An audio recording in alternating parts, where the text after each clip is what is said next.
નમસ્તે, મારું નામ શર્મા આર્યન અજીતભાઈ છે। હું ધોરણ 12માં અભ્યાસ કરું છું। હું ડેલીનો દરરોજથી 7 થી 8 કલાક ફોન જોતો હતો અને અત્યારે અસ્મિતાબેનના અનેક પ્રયાસોથી હું અત્યારે કલાક સવા કલાક જ ફોન જોઉં છું।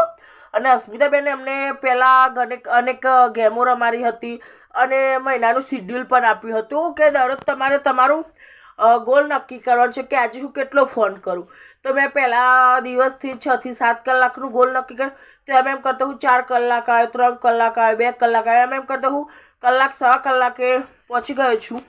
અને અસ્મિતાબેનનો ખૂબ ખૂબ ધન્યવાદ કે અમને આટલું શિડ્યુલ આપ્યું અને આટલી અનેક પ્રયાસો કર્યા। બિકોઝ હું બહુ જ ફોન જોતો હતો અને ફોન પ્રત્યે મારું આકર્ષણ બહુ હતું અને અત્યારે એ ફેર મારું આકર્ષણ ભણવા પ્રત્યે નહોતું, પણ અત્યારે અસ્મિતાબેનના પ્રયાસોથી મારામાં ઘણું બધું પરિવર્તન આવ્યું છે। અને અસ્મિતાબેનના કારણે અત્યારે મારું ભણવામાં પણ ફોન કરતાં ભણવામાં આકર્ષણ મારું વધારે પડતું જાય છે। ધન્યવાદ।